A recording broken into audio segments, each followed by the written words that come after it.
오늘 우리에게 주신 하나님의 말씀, 우리가 함께 나눌 말씀은 누가복음 112강으로 누가복음 23장 1절에서 12절 말씀입니다. 누가복음 23장 1절에서 12절 말씀 제가 봉독해 드리도록 하겠습니다. 무리가 다 일어나 예수를 빌라도에게 끌고 가서 고발하여 이르되 우리가 이 사람을 보매 우리 백성을 미혹하고 가이사에게 세금 바치는 것을 금하며 자칭 왕 그리스도라 하더이다 하니 빌라도가 예수께 물어 이르되 내가 유대인의 왕이냐 대답하여 이르시되 내 말이 옳도다. 빌라도가 대제사장들과 무리에게 이르되 내가 보니 이 사람에게 죄가 없도다 하니 무리가 더욱 강하게 말하되 그가 온 유대에서 가르치고 갈릴리에서부터 시작하여 여기까지 와서 백성을 소동하게 하나이다. 빌라도가 듣고 그가 갈릴리 사람이냐 물어 헤롯의 관할에 속한 줄을 알고 헤롯에게 보내니 그때 헤롯이 예루살렘에 있더라. 헤롯이 예수를 보고 매우 기뻐하니 이는 그의 소문을 들음으로 보고자 한지 오래였고 또한 무엇이나 이적 행하심을 볼까 바라던 연고로라. 여러 말로 물으나 아무 말도 대답하지 아니하시니 대제사장들과 서기관들이 서서 힘써 고발하더라.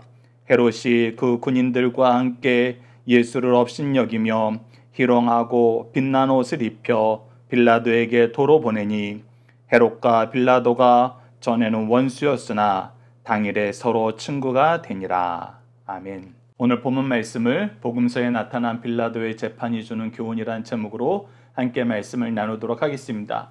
오늘 본문 말씀을 저희들이 두 단락으로 나눠서 보고자 합니다. 먼저 1절에서 5절 말씀을 빌라도에게 고발한 예수님의 제목은 무엇인가요?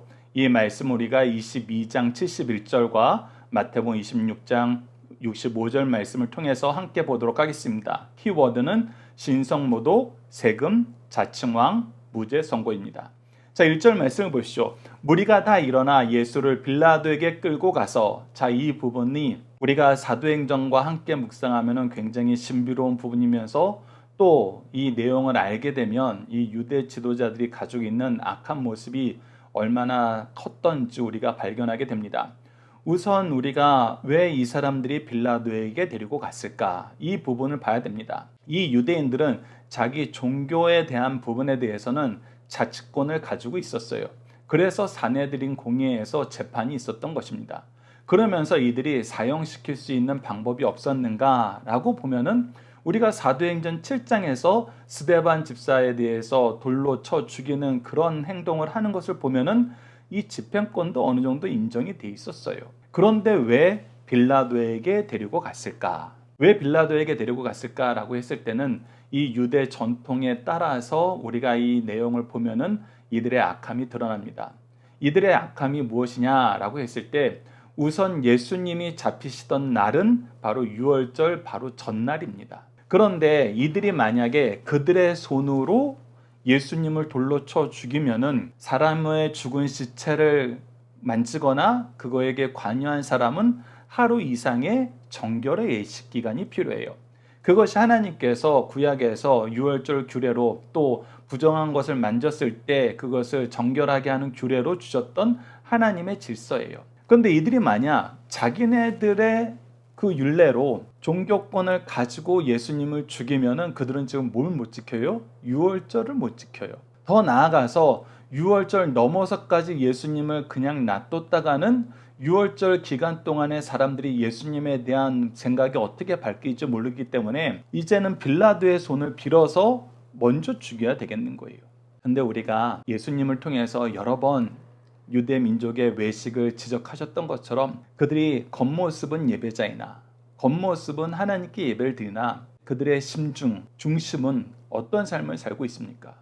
그들이 유월절을 지킨다 그랬을 때 유월절인 구원의 날이에요.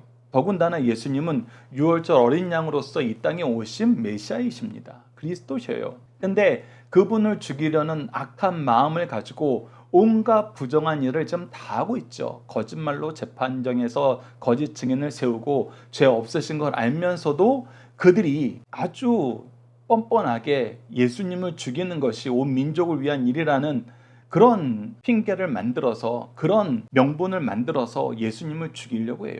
그들은 이미 정결하지 못한 삶을 살고 있습니다. 그런데 겉으로 보이기에는 그래서는 안 되는 거예요. 그것이 바로 외식이죠. 이들의 외식이 똘똘 뭉쳐서 지금 빌라도에게 대신 죽여달라 그러는 것입니다.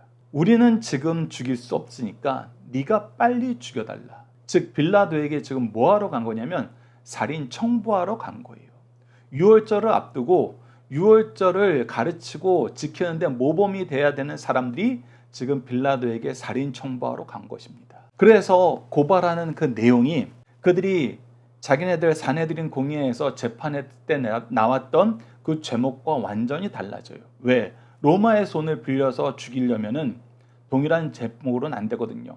자, 우선 2절을 보고 우리가 함께 묵상할 말씀을 통해서 이 내용을 종합적으로 보도록 하겠습니다. 2절 보십시오. 고발하여 이르되 우리가 이 사람을 보매 우리 백성을 미혹하고 가이사에게 세금 바치는 것을 금하며 자칭 왕 그리스도라 하더이다 하니, 즉 이 예수를 고발하는 그 내용이 뭐냐면 백성을 미혹하게 해서 세금 바치는 것을 금하고 왕으로서 이 로마에 대적하는 대적자다, 로마의 반역자다라고 고발을 하는 거예요. 그런데 우리가 앞서 22장 71절에서는 이들이 죄목으로 만든 것이 무엇이었습니까? 우리가 함께 묵상할 말씀을 통해서 확인하도록 하겠습니다. 20장 71절에서는 그들이 이르되 어찌 더 증거를 요구하리요? 우리가 친히 그 입에서 들었노라 하더라. 친히 입에서 들은 얘기가 뭐예요? 하나님의 아들이냐고 물은 부분에 그렇다라고 대답하신 거예요. 이 부분은 우리가 마태복음 26장 65절을 통해서 자세하게 확인할 수 있습니다. 이에 대제사장이 자기 옷을 찢으며 이르되 그가 신성모독하는 말을 하였으니 어찌 더 증인을 요구하리요? 보라 너희가 지금 이 신성모독하는 말을 들었도다. 그래서 예수님을 신성모독으로 그들이 사내들인 공의회에서 사형을 언도했어요. 그런데 지금 빌라도에게는 무슨 죄로 예수님을 고발해요? 그가 로마에 반역한 자칭 왕이다. 자칭 왕이라는 그 제목으로 우리가 지금 당신에게 고발한다. 우리가 친히 로마에게 반역하는 이 반역의 개수를 잡아서 당신한테 바치니 당신은 빨리 사형을 언도해라. 죽여달라. 이렇게 얘기하는 거예요. 그러자 이제 빌라도가 신문을 합니다. 3절을 보시죠. 빌라도가 예수께 물어 이르되 내가 유대인의 왕이냐? 대답하여 이르시되 내 말이 옳도다. 자, 내가 유대인의 왕이냐라고 물어봤을 때 내가 그렇다라고 얘기하면은 사실 이 유대 지도자들이 고발한 그 내용과 일치된 의견이에요. 자칭 유대인의 왕으로서 반역을 일으켜서 로마에게 반기를 들었다고 얘기한 사람이 내가 그렇다라고 대답을 했으면은 빌라도 입장에서는 고발한 사람들의 얘기가 맞네? 라고 인정하고 그냥 너희들 고발한 내용을 내가 확인했으니까 내가 심판을 할게 이렇게 얘기할 수도 있는데 왜 이렇게 얘기한 걸까요? 예수님의 대답 속에서 그가 세상과 다른 어떤 것을 발견한 거예요. 그것이 무엇입니까? 세상의 왕이라면 그가 세력이 있어야 돼요. 권세가 있어야 돼요. 욕망이 있어야 돼요. 그런데 그것이 전혀 없는 거예요. 자, 이 부분에 대해서는 저희들이 함께 묵상할 말씀에 따로 소개는 하지 않았지만 요한복음 18장 말씀을 보면은 예수님께서 예수님이 속한 나라는 이 세상 나라가 아닌 것을 분명히 빌라도에게 가르쳐 줍니다. 그래서 빌라도는 이것이 종교적인 것, 영적인 것이라는 걸 깨닫게 됩니다. 그래서 예수님에 대해서 죄가 없음을 확인하고 빌라도는 선언하게 됩니다. 4절 말씀을 보시죠. 빌라도가 대제사장들과 무리에게 이르되 내가 보니 이 사람에게는 죄가 없도다 하니, 이 사람이 이 세상적인 나라를 얻기 위해서 로마에 반역한 것이 아니라 오히려 그들의 종교적인 하나님 나라를 꿈꾸고 하나님 나라를 가르쳐서 그의 왕권이 하늘에 있다는 것을 그가 깨닫게 됐어요. 그래서 이것은 정치적인 재판이 될 수 없고 종교적인 재판이 될 수밖에 없는 거예요.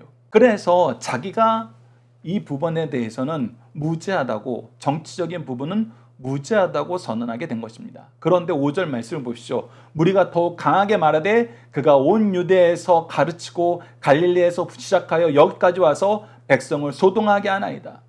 계속해서 그가 백성을 소동하여서 로마에 반역한 것처럼 계속 보이는 거예요. 그런데 이들이 무엇하는 것을 알게 돼요? 라는 걸 알게 돼요. 예수님께서도 요한복음에서 이 유대 지도자들에게 강하게 경고하셨습니다. 너희들이 거짓말하는 그것이 무엇을 뜻하는지 아느냐라고 얘기하신 말씀이 함께 묵상할 말씀에 기록해 놓은 요한복음 8장 44절입니다.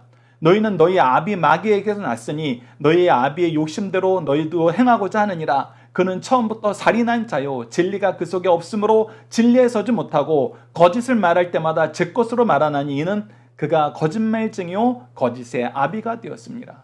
즉 마귀에게 속한 자는 거짓의 아비를 두고 있는 사람으로서 계속해서 거짓을 말하고 절대 진리에 설 수 없다는 것입니다.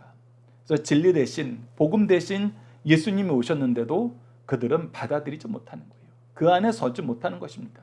그래서 그들이 스스로가 진리에 있지 않고 거짓의 아비인 사탄의 자녀됨을 스스로가 증명하고 있어요. 이것이 얼마나 안타깝고 무서운 일인지 그들이 깨닫지 못하고 있는 것입니다.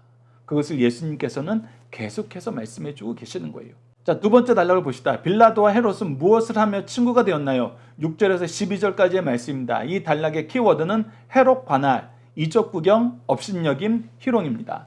자, 앞서 이 예수가 갈릴리에서부터 시작해서 예루살렘에 오기까지 소동을 일으켰다는 그 얘기를 듣고 소동에는 빌라도가 별로 반응을 안 하는데 갈릴리라는 데 반응을 하면서 갈릴리는 헤롯의 관할인데 그럼 내가 헤롯한테 보내야 되겠다라고 얘기하면서 이 6절 말씀을 시작합니다. 빌라도가 듣고 그가 갈릴리 사람이냐 물어 헤롯의 관할에 속한 줄을 알고 헤롯에게 보내니 그때 헤롯이 예루살렘에 있더라. 자, 6월절 큰 명절이기 때문에 헤롯도 이 예루살렘 근처에 올라와 있었던 것입니다. 갈릴리 일대를 그가 통치하고 있었기 때문에 갈릴리 출신이니까 그 출신 지역에 따라서 당신이 이 재판을 하시오라고 보내준 거예요. 그런데 우리가 12절 말씀을 통해서 확인할 수 있는 것처럼 원래 헤롯과 빌라도는 전에 원수였어요. 서로가 서로를 견제하고 서로가 서로를 무너뜨리기 위해서 계속해서 공격했던 사이였습니다. 그런데 이번에는 이 헤롯에게 예수님을 넘기는 거예요. 그 넘기는 데는 여러 가지가 있어요. 내가 판단하지 못하는 것을 당신이 판단하시오라고 얘기하는 것은 스스로가 나보다 당신이 더 유능할 것으로 믿으니 당신이 이 일을 해결하고 그 공로를 당신이 가져가시고 이 유대 지도자들의 인기도 당신이 차지하십시오라고 얘기하면서 대접을 해주는 게 되는 거예요. 그래 헤롯 입장에서도 이전부터 이 예수님에 대한 소문을 들었기 때문에 이 빌라도가 보낸 이 예수를 보고 기뻐합니다. 계속해서 보십시오. 8절입니다. 헤롯이 예수를 보고 매우 기뻐하니 이는 그의 소문을 들음으로 보고자 한 지 오래였고 또한 무엇이나 이적 행하심을 볼까 바라던 영모로라. 네, 예수님을 받고 좋아하는 이유가 뭐예요? 자기의 호기심을 채우고 자기가 원하는 것을 보고 싶어서예요. 자, 이 내용을 우리가 함께 묵상할 말씀을 통해서 좀 더 심도 있게 보도록 하겠습니다. 누가복음 9장 7절에서 9절 말씀을 보십시오. 분봉한 헤롯이 이 모든 일을 듣고 심히 당황하니 즉 예수님께서 행하신 모든 일, 그가 보여준 이적과 그 말씀의 능력을 보고 크게 당황했는데 왜 당황했냐면 이는 어떤 사람은 요한이 죽은 자 가운데서 살아났다고도 하며 어떤 사람이 엘리야가 나타났다고도 하며 어떤 사람은 옛 선지자 한 사람이 다시 살아났다고도 함이라. 즉 예수 그리스도를 통해서 이루어진 모든 일이 신비로운데 공통적으로 어떤 특징이 있는 거냐면 죽었던 자가 살아서 다시 그 능력을 보이고 있다라고 많은 소문이 나타나고 있는 거예요. 그래서 헤롯이 이 부분에 대해서 긴장하면서 이렇게 얘기합니다. 헤롯이 이르되 요한은 내가 목을 베었거늘 이제 이런 일이 들리니 이 사람은 누군가 하며 그를 보고자 하더라. 이 부분에 대해서 마태복음 14장 1절에서 2절은 이 헤롯이 좀 더 구체적으로 이 사건에 대해서 이 소문에 대해서 특정적으로 얘기하는 것을 우리가 보게 됩니다. 자, 보십시오. 그때 분봉한 헤롯이 예수의 소문을 듣고 그 신하들에게 이르되 누가 얘기한 거예요? 헤롯이 얘기한 거예요. 이는 세례 요한이라 그가 죽은 자 가운데서 살아났으니 그러므로 이런 능력이 그 속에서 역사하는도다. 그가 세례 요한을 죽인 거에 대해서 자기가 크게 잘못한 것을 알고 있었어요. 하기 싫었어요. 그러나 자기 아내와 의붓 딸의 계략에 빠져서 그 일을 했어요. 그리고 나서 그가 가지고 있던 공포가 그로 하여금 이 사람이 세례 요한이 부활한 것으로 여길도록 만들었던 것입니다. 그런데 오늘 본문 말씀에서 보게 되는 것은 무엇입니까? 이제 그 놀라운 세례 요한이 살아난 것으로는 보지 않는 거예요. 그 이후에 여러 가지 사건이 있었죠. 세례 요한의 제자들과 예수님의 제자들이 서로 반목하는 일도 있었고 이 정통한 사람들, 갈릴리 출신의 사람들이 보았을 때는 예수와 세례 요한이 분명히 다른 사람이라는 소식을 들었을 거예요. 그래서 이제는 호기심만 남은 거예요. 자기가 원하는 것을 보고 싶었던 것, 그동안 보고 싶었지만 보지 못했던 것, 예수님에 대한 소문으로 들었던 모든 것들을 자기도 경험해보고 싶은 거예요. 그래서 9절 말씀을 보십시오. 여러 말로 물으나 아무 말도 대답하지 아니하시니. 자, 왜 대답하지 않으셨을까요? 예수님은 지금 하나님의 계획을 이루러 이 예루살렘에 오셨고 하나님의 계획대로 십자가에 죽으시기 위해서 잡히셨어요. 그리고 예수님이 그동안 보여줬던 모든 모습은 오직 하나님의 뜻을 이루고 하나님의 뜻을 따르고 하나님이 주신 말씀을 하는 거였어요. 그런데 지금 이 헤롯이 뭐라고 얘기했을 것 같아요? 내가 너 살려줄 수 있다. 내가 너 놓아줄 수 있다. 이 부분에 대해서는 빌라도도 동일한 태도였어요. 야, 내가 너 놓아줄 권세가 있다. 내가 이거의 주권자인 걸 모르느냐? 이런 식으로 예수님을 설득하면서 자기가 원하는 대답을 해보라고 했었어요. 그러나 예수님은 그것을 거절합니다.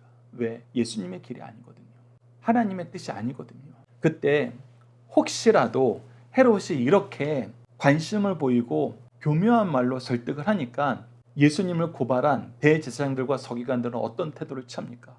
혹시라도 헤롯이 놓아줄까 봐, 혹시라도 자기네들의 계획이 수포로 돌아갈까 봐 10절 말씀 보십시오. 대제사장들과 서기관들이 서서 힘써 고발하더라. 다시 한번 없는 죄 있는 죄 계속 만들어서 죽여야 된다고 얘기하는 거예요. 그러니 이 헤롯이 어떻게 하는지 보십시오. 그냥 놓아주기도 심심하고 예수가 자기가 하는 말도 하나도 안 들어주고 고발하는 사람들에게 자기 면도 좀 서야 되니까 11절과 같은 행동을 하는 것입니다.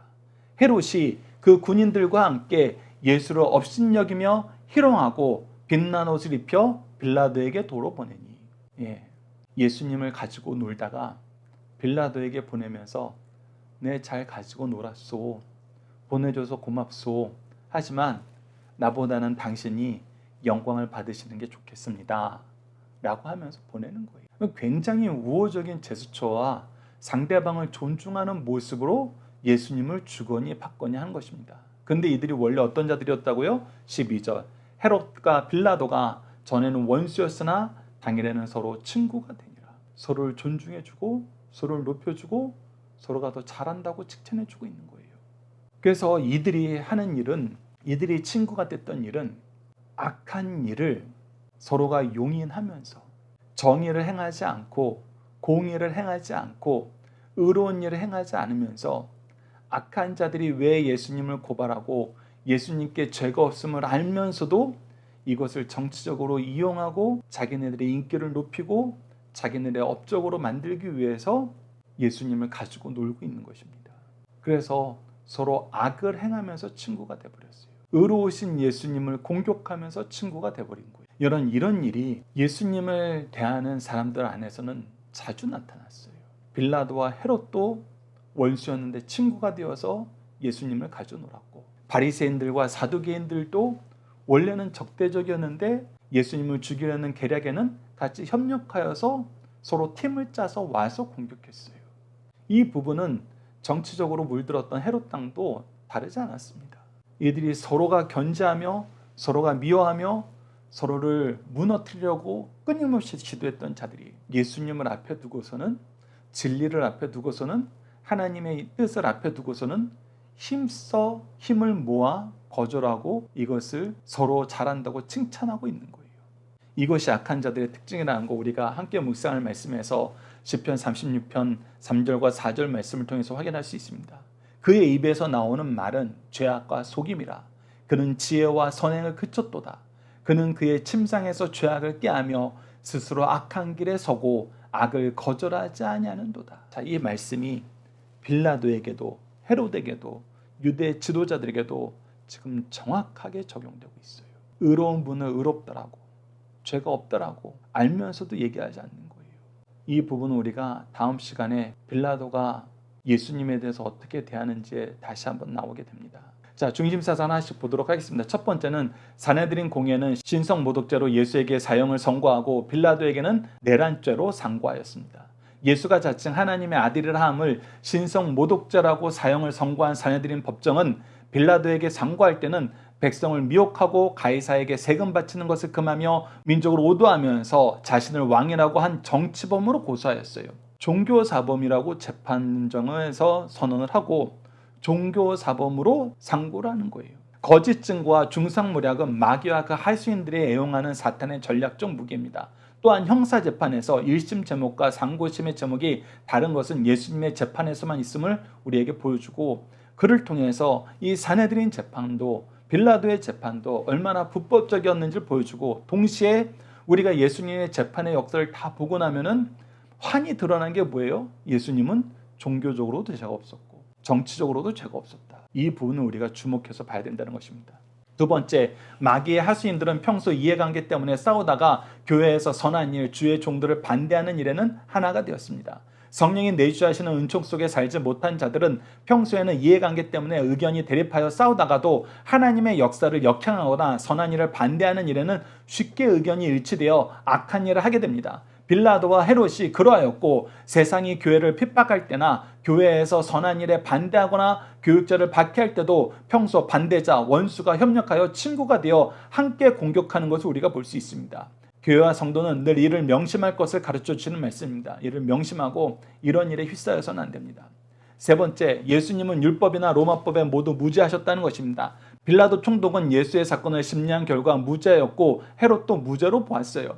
예수님은 유대 종교법상으로 무죄하셨습니다. 무죄하신 분이 우리의 죄를 대속하신 것입니다. 그러나 유대인들은 흉악한 죄인인 바라바는 놓아주고 예수의 처형을 요구하였습니다. 예수님은 우리를 위해서 죄인 취급받으시고 죄인 중 흉악한 살인자보다 더 악하게 여김을 받으셨어요. 그 결과 우리가 하나님 앞에서 의인이 되었고 오늘 이렇게 큰 대우를 받고 살게 되었습니다. 이를 우리가 감사하면서 인생을 살 것을 우리에게 가르쳐주고 있습니다. 자녀들과 함께하는 기도 훈련 내용으로 함께 기도하도록 하겠습니다. 악을 미워하시고 우리가 악에 빠지지 않도록 보호하시는 하나님, 예수 그리스도의 구원의 역사를 통해서 세상의 모든 거짓과 폭력이 어떻게 하나 되는지 깨닫게 하시고 준비하게 하심을 감사합니다. 우리가 분명히 깨달을 수 있도록 예수님을 통해서 보여주시고 의의 길을 갈 수 있는 은혜와 능력을 주셨는데, 이를 따르지 않아 방황하고 가르치지 않아 우리 자녀들을 죄악의 공고한 가운데 방치함을 용서해 주소서. 우리가 악을 이루는데 하나 되는 세상과 짝하지 않게 하시고 거룩한 일을 행하시는 예수 그리스도를 따르며 고난 가운데에서도 하나님의 영광을 바라보고 악을 이기는 진리의 검, 말씀의 능력이 충만하도록 도와주소서. 예수님 이름으로 기도드립니다. 아멘.